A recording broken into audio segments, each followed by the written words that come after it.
I woke up in the ICU with a fractured skull. My wife stood beside a stranger who claimed he saved my life. But 3 weeks earlier, I'd seen her car at a hotel she had no business being at. Now this hero knows way too much about my wife. Coincidence? I stopped believing in those the moment I realized my accident might not have been an accident at all. My name is Daniel Reynolds. I'm 43 years old, and for the past 18 years, I've built one of the most successful medical equipment supply companies in the Southwest. Reynolds Medical Solutions started in my garage and grew into a multi-million-dollar operation with over 60 employees across 3 states. I was proud of what I'd accomplished, proud of the life I'd given my family. My son Mateo, 17 and heading to college next year. My daughter Amelia, 13 and the light of my world. And Candace, my wife of 19 years, the woman I thought I'd grow old with. The night of the accident, I was driving home from a supplier meeting in Austin. It was past 9, and the highway stretched dark and empty ahead of me. I called Candace earlier to say I'd be late, but she barely responded. Just a flat okay before hanging up. I remember gripping the steering wheel tighter, telling myself we'd talk when I got home. We needed to talk. Things had been off for months. The headlights appeared out of nowhere. 1 second the road was clear. The next a black SUV was swerving into my lane. I yanked the wheel hard to the right, but it wasn't enough. The impact sent my truck spinning, metal shrieking against metal. My head slammed against something hard. Then nothing but darkness. When I woke up, the world was white and sterile. Fluorescent lights burned my eyes. My body felt like it had been put through a meat grinder. Every breath sent sharp pains through my ribs. A nurse appeared beside me, her face professionally calm. "Mr. Reynolds, you're in the ICU," she said softly. "You were in a serious accident. You've been unconscious for 2 days. 2 days." The words didn't register at first. I tried to speak, but my throat was raw. "Your wife has been here," the nurse continued. "She just stepped out with a gentleman who helped at the scene. They should be back shortly." A gentleman who helped at the scene. Something about those words made my stomach turn. Before I could process why, the door opened. Candace walked in, and I barely recognized her. She was dressed in a sharp black blazer and heels, her hair perfectly styled. She looked like she was heading to a business meeting, not visiting her husband in intensive care. "Dan," she exclaimed, rushing to my bedside. Her hand grabbed mine, but the touch felt rehearsed. "Thank God you're awake. I've been so worried." Behind her stood a man I'd never seen before. Tall, maybe mid-40s, with the kind of confident posture that screamed authority. He wore an expensive suit and a practiced smile that didn't reach his eyes. "This is Cameron Blake," Candace said, her voice a touch too bright. "He witnessed the accident and stayed with you until the ambulance arrived. He even rode with you to the hospital." Cameron stepped forward, extending his hand before realizing I couldn't shake it. He let drop. "Glad to see you're conscious, Dan. That was a nasty collision. You're lucky to be alive." I stared at him, my foggy brain trying to make sense of it all. Something felt wrong. The way Candace stood just a bit too close to him. The way her eyes darted between us. The way this stranger knew my name like we were old friends. "Thank you," I managed to rasp out, watching Cameron's face carefully. He nodded, but there was something cold in his expression. Something that made every instinct in my battered body scream danger. Cameron didn't stay long. He made some excuse about a business call and left with a squeeze of Candace's shoulder that lasted a second too long. I watched the door close behind him, then turned my attention to my wife. She was fidgeting with her phone, avoiding my eyes. "How long has he been here?" I asked. My voice came out rougher than I intended. Candace looked up, and for just a moment, I saw something flicker across her face. Fear, maybe, or guilt. "He's been incredibly supportive," she said carefully. "He stayed with you in the ambulance, made sure the doctors had all the information they needed. I don't know what I would have done without him." That wasn't what I'd asked, but I let it slide. My head was pounding, and every word felt like dragging stones uphill. "Where are the kids?" "Mateo's at school. Amelia's with my sister." She finally moved closer to the bed, but kept her distance. "I didn't want them to see you like this until you were stable. I want to see them." "Dan," the doctor said, "I want to see my kids, Candace." The words came out sharper this time, and she flinched. She nodded slowly. "I'll bring them this afternoon, but you need a rest. You've been through major trauma." After she left, I lay there staring at the ceiling. Something was eating at me, Something beyond the obvious wrongness of Cameron Blake's presence. I reached for my phone on the bedside table, wincing as the movement pulled at my ribs. The screen was shattered but still functional. I scrolled through my recent calls and messages, looking for anything that might explain this gut feeling. Then I saw it. A text message I'd started typing the night of the accident but never sent. It was addressed to Candace. "We need to talk about the man I saw you with at the Riverside Hotel." The Riverside Hotel. The memory hit me like a freight train.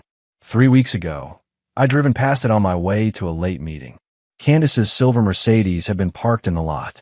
I called her, asked where she was. She'd said she was at her book club at Amanda's house. I'd almost believed her until I saw a man walking out of the hotel entrance, and then Candace following behind him. They didn't touch, but there was something in the way they moved together that set off every alarm bell in my head. That man had been Cameron Blake. I'd been too busy, too distracted with the business to confront her properly. I told myself it was probably nothing, that I was being paranoid. But deep down I knew. I'd always known. The nurse came in to check my vitals, and I forced myself to focus. The man who was here earlier, Cameron Blake. Did he give any statement to the police about the accident? She looked confused. "I'm not sure, Mr. Reynolds. You'd have to ask the officer who took the report. But I didn't know Mr. Blake was very insistent about staying close to your wife. Said she needed support during this difficult time." Of course he did. When Candace returned that afternoon with Mateo and Amelia, I pushed my suspicions aside. Mateo looked pale and shaken, his usual teenage confidence stripped away. Amelia burst into tears the moment she saw me, climbing carefully onto the bed to hug me despite the wires and tubes. "Dad, we thought." Mateo's voice broke. "They said it was bad." "I'm okay, buddy," I told him, though the words fell hollow. "I'm going to be fine." But as I held my daughter and looked at my son's frightened face, I knew nothing was fine, and it was about to get a whole lot worse. The doctors kept me for another 2 days. Standard protocol for head trauma, they said. I used that time to think, to piece together the fragments of memory that kept surfacing like debris after a shipwreck. The more I remembered, the clearer the picture became. And it wasn't pretty. Candace visited twice a day, always perfectly dressed, always with that practice concern on her face. But she never stayed long. Always had somewhere to be, something urgent that needed her attention. The kids came every evening, and those were the only moments that felt real. Mateo tried to act tough, but I could see the fear in his eyes. Amelia clung to me like I might disappear if she let go. On the 3rd day, I finally convinced the doctors to discharge me. My ribs were wrapped tight, my head still pounded, but I needed out of that sterile prison. I needed to be home, in my own space, where I could think clearly and figure out my next move. Tyler Harrison showed up to drive me home. My best friend since college. Tyler had moved to Phoenix for work 15 years ago, but we'd stayed close. I called him from the hospital, told him I needed someone I could trust. He caught a flight that same night. "You look like hell," Tyler said as he helped me into his rental car. "Feel worse," I muttered, settling gingerly into the passenger seat. He didn't start the engine right away. Just sat there, gripping the steering wheel. "You want to tell me what's really going on, Dan? Because your wife showing up with some random guy at your accident scene doesn't sit right with me." I'd always appreciated Tyler's directness. No sugarcoating, no dancing around uncomfortable truths. "I think Candace is having an affair with him. Cameron Blake.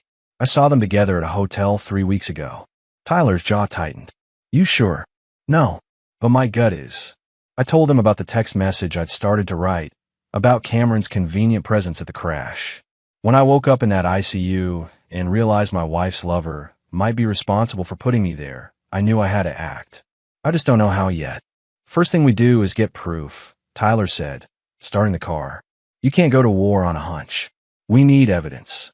The drive home took 40 minutes. When we pulled into my driveway, I noticed Candace's Mercedes wasn't there. The house felt empty when we walked in, though Amelia's backpack sat by the stairs and Mateo's basketball shoes were kicked off near the door. "Kids at school?" Tyler asked. "Should be." I checked my phone. No messages from Candace about where she was. Par for the course lately. Tyler helped me settle on the couch, then disappeared into the kitchen. He came back with water and painkillers. "You need anything else, you tell me. I'm staying at the Hampton Inn, but I'm 5 minutes away." "Thanks, man. I mean it." After he left, I sat in the quiet house and let the reality sink in. My wife was lying to me, possibly conspiring with another man to do God knows what. My business, my assets, my kids, everything I'd built over 2 decades was potentially at risk. The old Dan would have confronted her directly, demanded answers, made a scene. But I wasn't that man anymore. The crash had changed something in me, made me colder, more calculating. If Candace wanted to play games, I'd play. But I'd play to win. Candace came home an hour later, her arms full of shopping bags. She looked surprised to see me on the couch. Dan, I didn't expect you home until this evening. She set the bags down, and I caught a glimpse of expensive clothing through the tissue paper. How are you feeling? Like I got hit by a truck, I said evenly. Where were you? Just running errands. I needed to pick up a few things. She gestured vaguely at the bags. Do you need anything? Are you hungry? I watched her move through the kitchen, all nervous energy and forced brightness. This wasn't the woman I'd married. That Candace had been warm, genuine, present. This person was a stranger wearing my wife's face. We need to talk, I said. Her hand stilled on the refrigerator door. About what? About Cameron Blake. The color drained from her face, but she recovered quickly. What about him? He helped save your life, Dan. How do you really know him, Candace? I kept my voice level, reasonable. And don't feed me that line about him being a good Samaritan. I want the truth. She turned to face me fully, and I saw something flicker in her eyes. Calculation. She was weighing her options, deciding which lie to serve me. He's a business consultant. I met him at a networking event 6 months ago. What kind of consulting? Corporate restructuring, mergers and acquisitions, that sort of thing. She crossed her arms defensively. Why are you interrogating me? Because I saw you with him, Candace, at the Riverside Hotel 3 weeks ago. Her face went pale, then flushed red. You were following me? I was driving past. Your car was there. Then you walked out with him. I leaned forward despite the pain shooting through my ribs. So let's try this again. How do you really know Cameron Blake? It was a business meeting, she said, but her voice had lost its conviction. We were discussing investment opportunities. At a hotel. At night. It was convenient. Dan, you're reading way too much into this. I pulled out my phone, pulled up the unsent text message, and showed her. Then explain this. Why was I about to confront you about him the night of my accident? Candace stared at the screen, and for a moment, I thought she might break. Might finally tell me the truth. Instead, she straightened her shoulders and looked me dead in the eye. I don't know what you wanted to say. You've been paranoid for months, seeing problems where there aren't any. Maybe the accident messed with your head more than the doctors thought. It was a masterful deflection. Turn it around, make me the problem, make me doubt my own perceptions. In the past, it might have worked. Not anymore. Get out, I said quietly. What? I said get out. Go to your sister's. Go to a hotel. I don't care. But I want you out of this house until I figure out what's really going on. You can't kick me out of my own home. Watch me. I stood up, ignoring the pain. You've got 30 minutes to pack a bag. Then I'm calling the police and telling them you're trespassing. Dan, you're being ridiculous. 29 minutes, I said, my voice hard as granite. She stared at me like I'd grown a second head. Then, without another word, she grabbed her purse and stormed upstairs. I heard drawers slamming, closet doors banging. 15 minutes later, she came down with a suitcase, her face a mask of cold fury. You're going to regret this, she said at the door. Maybe, I replied, but at least I'll regret it with a clear conscience. The door slammed behind her, and I sank back onto the couch, my whole body trembling. It was done. The first move had been made. Now I needed to figure out my next one before she and Cameron made theirs. The kids came home to find me alone on the couch, ice pack pressed against my ribs. Amelia dropped her backpack and ran to me, her face crumpling with concern. Dad, where's Mom? She asked. She's staying with Aunt Linda for a few days, I said, smoothing her hair back. We both need some space to think. Mateo stood in the doorway, his jaw tight. He was 17, old enough to read between the lines. You two fighting. Something like that, buddy. Come sit down. We need to talk. I'd rehearsed this conversation a dozen times in my head, trying to figure out how much to tell them. Too much would destroy their image of their mother. Too little would leave them confused and scared. I settled somewhere in the middle. Your mom and I are having serious problems, I said carefully. I don't know if we're going to work through them. But whatever happens between us, it doesn't change how much we both love you too. Is it because of that Cameron guy? Mateo asked bluntly. My stomach dropped. You know about Cameron? Mom's been talking to him on the phone a lot. Like all the time. She thinks I don't notice, but I do. His face hardened. Is she cheating on you? I looked at my son, seeing the anger and hurt warring in his expression. He deserved the truth, or at least part of it. I think so, yes. But I'm still figuring out exactly what's going on. Amelia started crying softly. I pulled her close, feeling my heart break for the 100th time that week. I hate her, Mateo said, his voice sharp with teenage fury. No, you don't. She's still your mother. Whatever mistake she's made, that doesn't change. I met his eyes. But I need you to be strong right now. For your sister and for me. Can you do that? He nodded stiffly, then grabbed his backpack and headed upstairs. Amelia stayed curled against me until she fell asleep, exhausted from crying. I carried her up to her room, tucked her in, then returned to the living room where Tyler was waiting.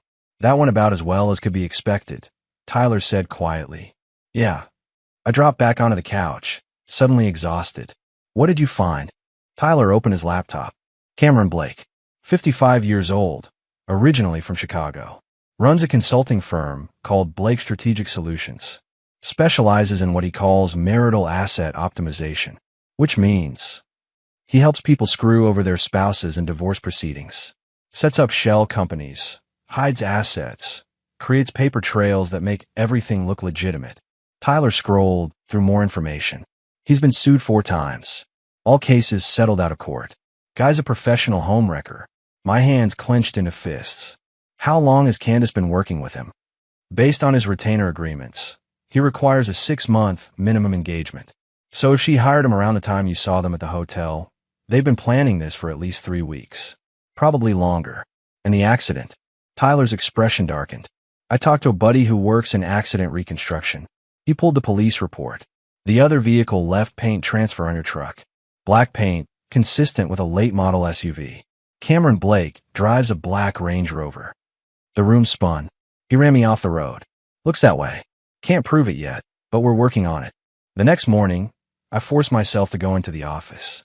Reynolds Medical Solutions occupied a modern building on the outskirts of Phoenix, employing 63 people who depended on me to keep the lights on. I'd built this company from nothing, and I'd be damned if Candace and Cameron were going to take it from me. My operations manager, Sarah Chun, took one look at me and frowned. Boss, you should be home recovering. I'm fine. I lied, easing into my desk chair. What's happened while I was out? Nothing major. The Austin contract went through. We got 2 new clients starting next month. She hesitated. Your wife called yesterday. Asked about the company's financial statements. My blood ran cold. What did you tell her? That she'd need to request them through you or our accountant. She didn't seem happy about it. Sarah's expression sharpened. Is everything okay, Dan? I made a decision. Sarah had been with me for 12 years. She was trustworthy, competent, and fiercely loyal to the company. Close the door. She did, then sat across from me, concern etched on her face. Candace and I are separating, I said bluntly. She's been having an affair with a man who specializes in destroying businesses during divorces.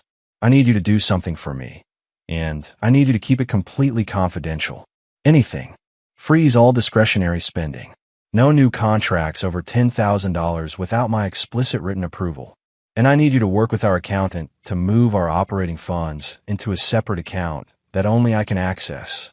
Sarah's eyes widened. You think she'll try to sabotage the business? I think she'll try to take everything I've built. And I'm not going to let that happen.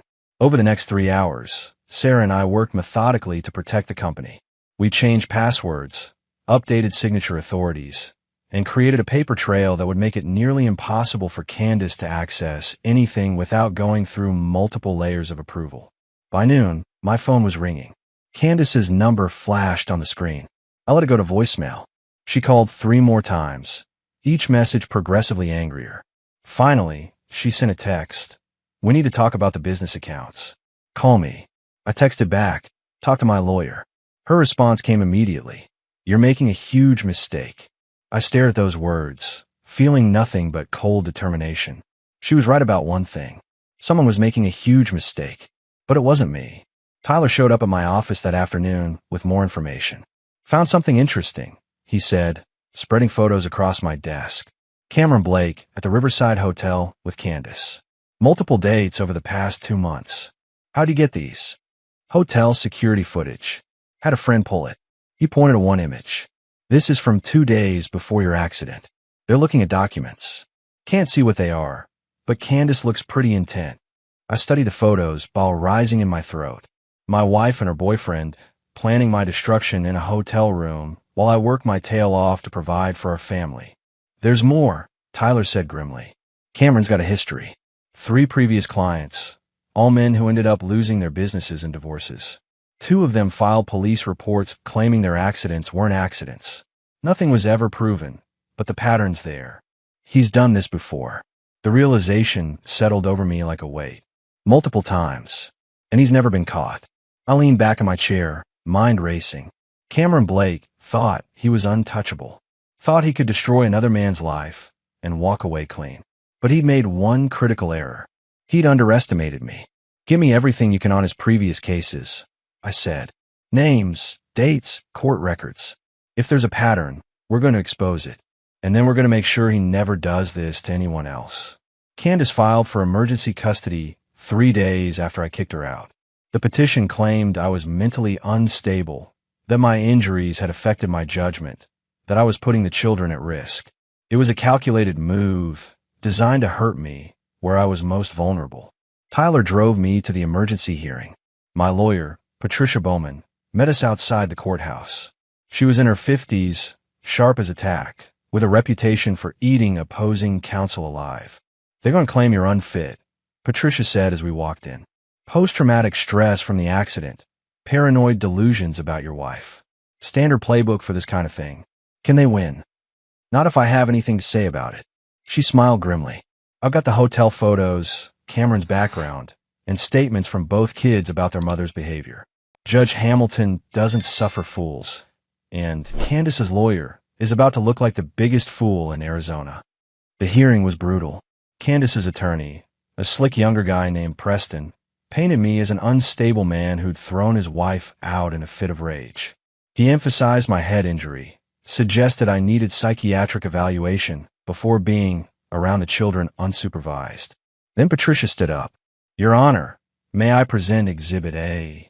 She projected the hotel security photos onto the courtroom screen.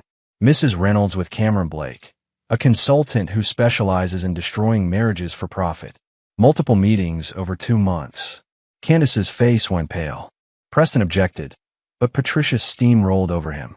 Exhibit B. Mr. Blake's criminal history. For lawsuits, all settled out of court. 3 previous clients whose husbands suffered convenient accidents during divorce proceedings. She turned to Candace. Mrs. Reynolds, when exactly did you hire Mr. Blake? I don't have to answer that, Candace stammered. Actually, you do, Judge Hamilton said, his expression stern. This is a custody hearing. The children's welfare is at stake. Answer the question. Candace looked at Preston, who gave a tiny shake of his head. 5 months ago, she finally admitted. 5 months, Patricia repeated. And Mr. Reynolds' accident occurred 3 weeks ago. Interesting timing. The hearing ended with Judge Hamilton denying Candace's petition. Temporary custody remained with me, pending a full investigation. As we left the courthouse, Candace grabbed my arm. This isn't over, Dan, she hissed. You're going to lose everything. I pulled free. The only thing I've lost is my illusions about who you really are. That night, Mateo asked to talk.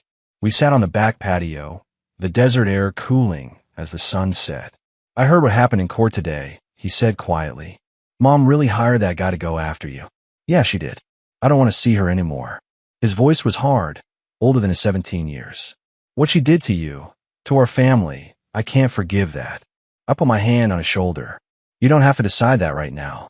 She's still your mother, despite everything. She stopped being my mother when she decided to destroy my father. He looked at me, eyes blazing with teenage conviction. I'm on your side, Dad. Whatever happens, I'm with you. The break came from an unlikely source. A woman named Jennifer Hayes called my office a week after the hearing.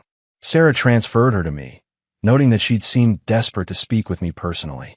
Mr. Reynolds, you don't know me, Jennifer said, her voice shaking slightly. But I know Cameron Blake. He did to my ex-husband what he's trying to do to you. I sat up straighter. I'm listening. 5 years ago, Cameron helped me divorce my husband. Told me he could make sure I got everything. The business, the house, the retirement accounts. She paused. My husband ended up in a motorcycle accident 2 weeks before the final hearing. He survived, but barely. Cameron was the first person at the scene. My blood ran cold. Did you know Cameron caused the accident? I suspected, but I was too wrapped up in my anger to question it. By the time I realized what kind of man he was, the divorce was final. My ex-husband lost everything, including his relationship with our daughter. Her voice broke. I've regretted it every day since.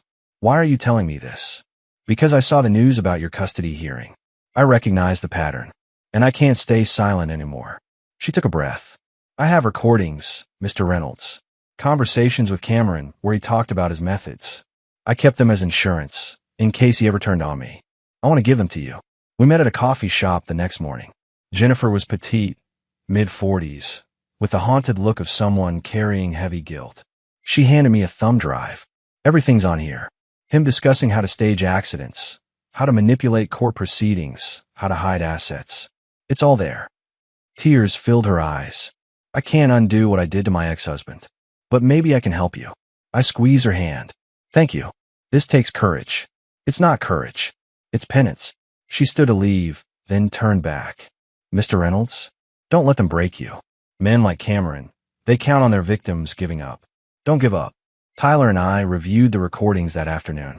Cameron's voice, cold and calculating, laid out his entire operation. How he selected vulnerable women in failing marriages. How he convinced them their husbands were the enemy.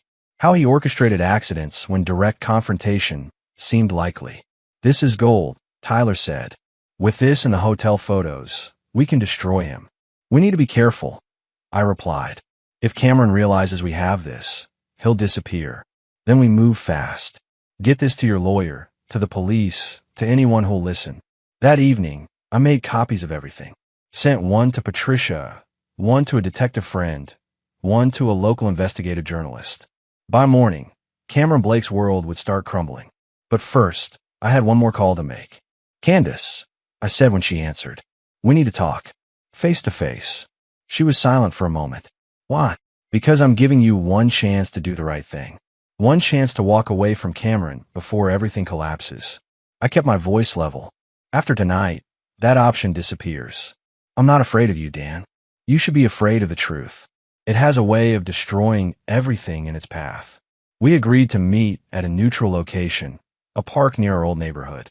I brought Tyler as backup, and Candace came alone. She looked different than she had just weeks ago.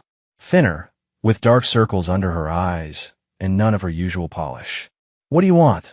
She asked, arms crossed defensively. I handed her a tablet with the recordings queued up.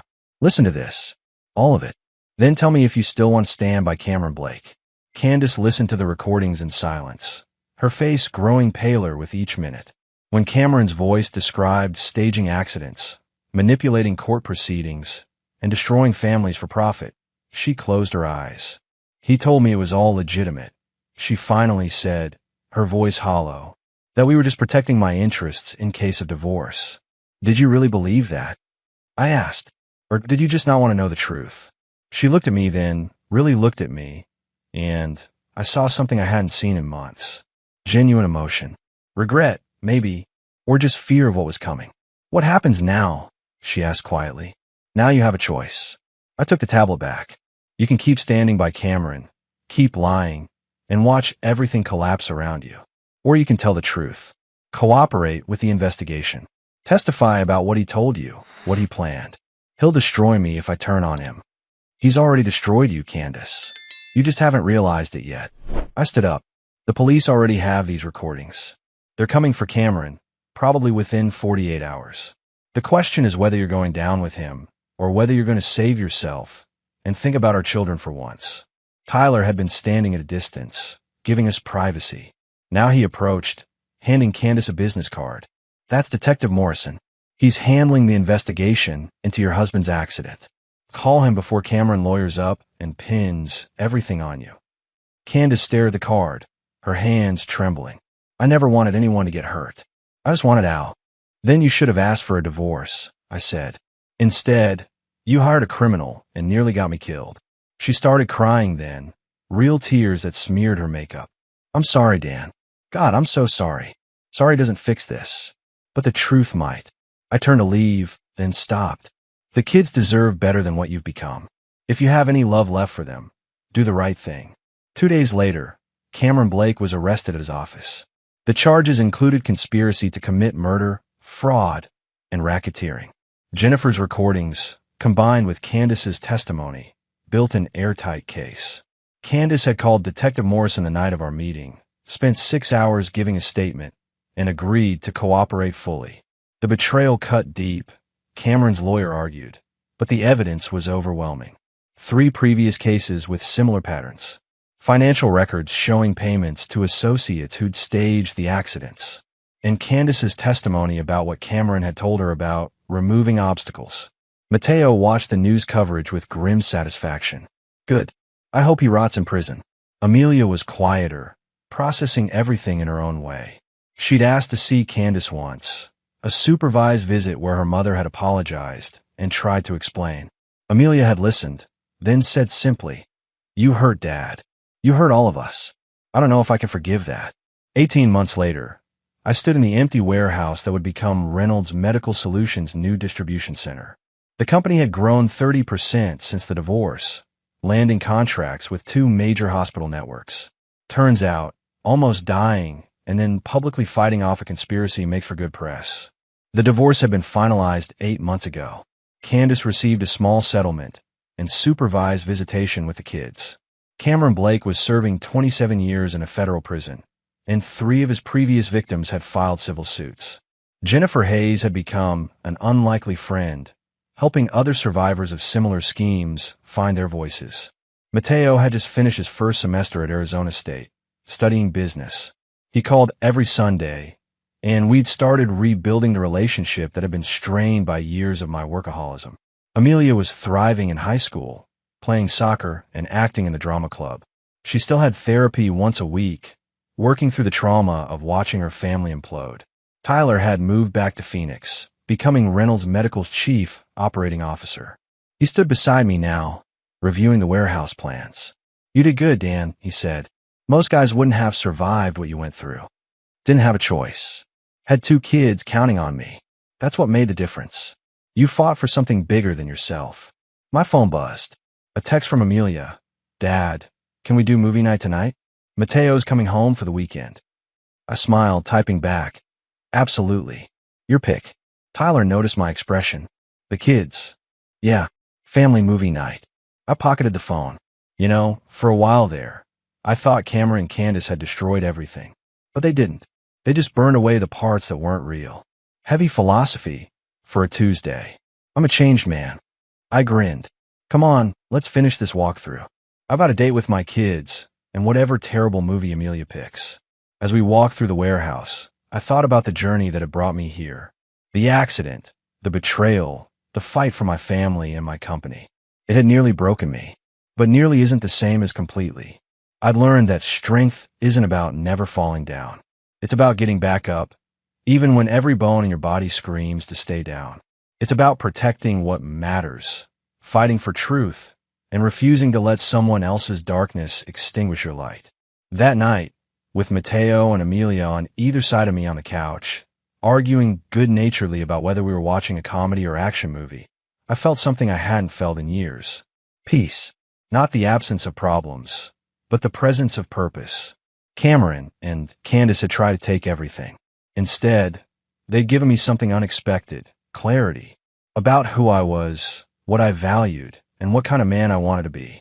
I chose to be the kind who stands up, who fights back, who protects his children and builds something stronger from the ruins. And in the end, that made all the difference.